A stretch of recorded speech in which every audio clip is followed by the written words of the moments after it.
Welcome back. मशरक़ वस्ती के हालात फिर कशीदा और ईरान और अमेरिका के दरमियान हमलों का सिलसिला जारी। सेंटकॉम के मुताबिक अमेरिकी सदर की हिदायत पर ईरान के खिलाफ नए हमलों का सिलसिला शुरू कर दिया गया और बताया गया कि जो तीसरा मरहला है वहाँ पर 140 जगहों के ऊपर अटैक किया गया है। इसके जवाब में ईरान की जानिब से खलीजी रियासतों में जो हवाई अड्डे हैं या जो बेसेस हैं अमरीकी, उनको निशाना बनाया गया, जिसके बाद खलीजी ममालिक में भी तशवीश पाई जाती है। इस हवाले से बात करते हैं, हमारे साथ इन फोकस हैं फॉर्मर एम्बेसडर मंसूर अहमद खान साहब। बेहद शुक्रिया फॉर जॉइनिंग अस। एम्बेसडर साहब, दो जगह कशीदा सूरत हाल है। एक तो मशरक़ वस्ती में हम देख रहे हैं, और इसी रीजन में अगर हम आ जाएं तो पाकिस्तान और अफगानिस्तान और भारत, ये जो मामलात हैं ये भी बड़े कशीदा हैं। तो पहले तो मशरक़ वस्ती का जिक्र करते चलें कि जो ईरान और अमेरिका के हालात अब दोबारा कशीदा हुए हैं। पहले पॉज आया और उसके बाद एक मरतबा फिर हमलों का सिलसिला जारी हुआ। तो मैं ये आपसे जानना चाहती हूँ कि इस वक्त जो खलीजी रियासतें हैं उनमें बड़ी बेचैनी पाई जाती है, तो क्या कहीं ऐसा भी हो सकता है कि ईरान कहीं तनहा ना रह जाए? क्योंकि इससे खलीजी रियासतें तो मुत्तहद हैं इस हवाले से कि उनकी जो सॉवरेनिटी है एक तरह से वो चैलेंज होती है, या उनके इंफ्रास्ट्रक्चर जो है वो डैमेज करना ये एक बैड टेस्ट में है। नहीं, देखिए, ये जो 28 फरवरी को जो जंग शुरू हुई थी यूएस और ईरान के दरमियान, और इजराइल भी उसमें पार्टी था, तो उसके बाद एक ईरान को बहुत न्यू फाउंड सपोर्ट मिली है अपने डोमेस्टिक पॉपुलेशन की तरफ से भी, और 4 महीने में जो उन्होंने रेजिलियंस शो की है, तो इसकी वजह से ईरान की तरफ से काफी एक जारहाना और ऑफेंसिव आपको रिएक्शंस नजर आ रहे हैं। और जो इस्लामाबाद मेमोरेंडम ऑफ अंडरस्टैंडिंग के अंदर जो अंडरस्टैंडिंग की गई थी, ये 14 पॉइंट्स के ऊपर, इसमें हुर्मुज के ऊपर अगर आए, बेसिक इशू इस वक्त जो है पॉइंट ऑफ डिफरेंस हुर्मुज है, और के अंदर कोशिश ये की जा रही है कि दो रूट्स किसी तरह नॉर्दर्न और सदर्न रूट्स डेवलप हो। सदर्न रूट जो है वो अगर डेवलप होता है और वो ऑपरेशनलाइज होता है, तो वो वहाँ से टैंकर्स की शिपिंग हो सकती है, और इंटरनेशनल इकोनॉमी में जो ऑयल की प्राइसेस में फ्लक्चुएशंस आती हैं, जो डिस्टर्बेंसेस आती हैं, उनको हैंडल किया जा सकता है। लेकिन ईरान किसी कीमत पे ये अलाउ करने के लिए तैयार नहीं है कि सदर्न रूट हो, और वो ऐसा रूट हो जो ईरान की मर्जी के खिलाफ या हुर्मुज का कोई फ्यूचर का फ्रेमवर्क डेवलप किए बगैर डेवलप किया जाए। अच्छा, तो यहाँ पे ईरान को एक किस्म की का अपर एज हासिल है, क्योंकि हुर्मुज में मेरी असेसमेंट के मुताबिक इस किस्म की का रूट एस्टेब्लिश करना और उसको ईरान की मर्जी के बगैर चलाना बहुत मुश्किल हो जाएगा। और जब इस अमेरिका जब भी अटैक करेगा ईरान के ऊपर, जिस तरह कि उसने किया है, 140 या 150 अटैक्स किए हैं गुज़िश्ता 24-48 घंटों में ईरान के ऊपर स्ट्रेटेजिक मुकामात पे, तो ईरान की तरफ से रिटेलिएशन आएगी। गल्फ कंट्रीज में जो यूएस की बेसेस हैं, तो नुकसान गल्फ कंट्रीज का काफी ज्यादा होगा। गल्फ कंट्रीज मुत्तहिद होकर अगर ईरान के खिलाफ आती भी हैं, तो मेरा ख्याल ईरान अव्वल तो वो सिचुएशन कोई मेरा ख्याल है फेवरेबल सिचुएशन नहीं होगी इस रीजन के लिए और इस्लामिक वर्ल्ड के लिए।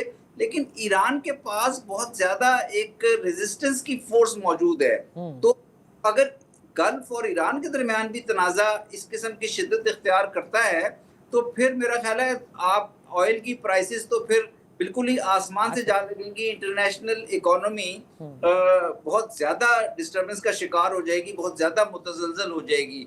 तो मेरा ख्याल है कि कोशिश तो किसी ना किसी तरह खित्ते को ये करनी पड़ेगी कि एक एग्रीमेंट या अंडरस्टैंडिंग डेवलप की जाए बिटवीन, जैसे पाकिस्तान ने जो इनिशिएटिव लिया था, मेरा ख्याल है अब उसको वाइडन होके ईरान और गल्फ के दरमियान अंडरस्टैंडिंग, और उसके साथ जो कंट्रीज हैं लाइक तुर्की या important countries like United states और चाइना, जो मेजर पावर्स हैं, अच्छा, इनको भी शामिल होना पड़ेगा, ताकि एक अंडरस्टैंडिंग हो कि हुर्मुज किस टर्म्स एंड कंडीशंस के तहत ऑपरेट करेगा। अगर ये नहीं होता, ओके, तो फिर ये आप देखेंगे कि ये जंग बहुत तवील हो सकती है और ये जंग बहुत नुकसानदेह हो सकती है। अभी तक हमने 28 फरवरी से जो अभी तक नुकसान देखा है, वो इतना शदीद नुकसान नहीं था जितना इस जंग की जो जंग का जारी रहना जो है वो कर सकता है। तो एम्बेसडर साहब, एक बात बताइए कि देखिए, ईरान के ऊपर इस वक्त जोर दिया जा रहा है कि वो मुज़ाकरात करें, जो सालसी हैं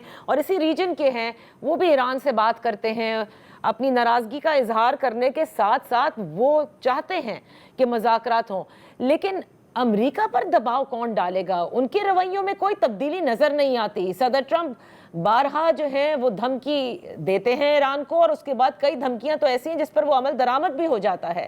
اسی طرح سے وہ حملے بھی نہیں روکتے۔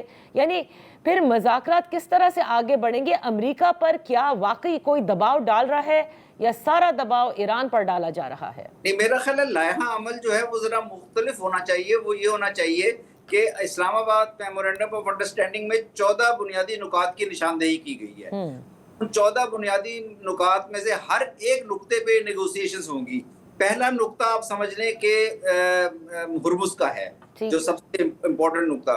ہرمز کے اوپر جو ہرمز کو چلانے کے لیے، ہرمز کے اندر ٹریفک کو روا رکھنے کے لیے جس قسم کا فریم ورک ہے، اس میں ایران کو، گلف کنٹریز کو اور اس طرح سے کسی انڈرسٹینڈنگ پہ آنا ہوگا جو امریکہ کو بھی ایکسیپٹیبل ہو اور دیگر میجر پاورز جو ہیں چائنا اور رشیا کو بھی ایکسیپٹیبل ہو۔ میرا خیال ہے ایفرٹ یہ ہونی چاہیے کہ یہ جو اس وقت ایک پیرلل روٹ کریٹ کرنے کی کوشش کی جا رہی ہے، اس کو ترک کر کے ایک فریم ورک ایسا اسٹیبلش کیا جائے۔ دنیا، ایران چاہتا ہے کہ کسی قسم کا ٹول یا کسی قسم کا فائنینشیل ریپریشن ایسوسیٹ کر دی جائے ہرمز کے اندر ٹریفک سے۔ اگر وہ چیزیں گلف کنٹریز کو اور انٹرنیشنل شپنگ کمیونٹی کو ایکسیپٹیبل نہیں ہوں گی تو میرا خیال ہے اس کا درمیانی رستہ کوئی نکالنا پڑے گا کہ کسی قسم کا مینٹیننس کے لحاظ سے یا کوئی اس قسم کا فریم ورک۔ لیکن درمیانی رستہ نکالنے کے لیے پہلے اٹیکس بھی تو بند کرنے ہوں گے۔ میں وہی سوال کروں گی کہ امریکہ پر کیا ثالثی زور ڈال سکتے ہیں کہ کم از کم آپ تو بند کیجئے حملے کرنا، ہم ایران پر بھی زور ڈال رہے ہیں، but you also need to stop. یہ تو ڈپلومیسی کے ذریعے ہی ہوگا۔ دیکھیں جو سچویشن یہاں تک پہنچی ہے وہ اس وجہ سے ہوئی ہے کہ ایک اس میں امریکہ نے بھی اور گلف کنٹریز کی طرف سے بھی ایک کوشش کی گئی، قطر کے جہاز وغیرہ بھی، وہ عمان کے ذریعے انہوں نے رستہ نکالنے، عمان کی یعنی کوریڈور کے ذریعے رستہ نکالنے کی کوشش کی ہرمز میں سے۔ اگر وہ کوشش نہ کی جاتی اور ٹیبل پہ بیٹھ کے ایک ہرمز کے فیوچر فریم ورک کی طرف کوشش کی جاتی، اٹیکس وغیرہ بند ہو گئے تھے۔ میرا خیال اب دوبارہ اسی طرح جانا ہوگا، اور امریکہ کو میں سمجھتا ہوں کہ ڈپلومیسی کے ذریعے قائل کیا جا سکتا ہے۔ موجودہ صورتحال میں تو یہ جنگ مجھے ایکسپینڈ ہوتی بھی نظر آ رہی ہے۔ منصور احمد خان صاحب، یہاں وقت ہوا ایک بریک کا۔ بریک کے بعد ہم اپنی گفتگو جاری رکھیں گے۔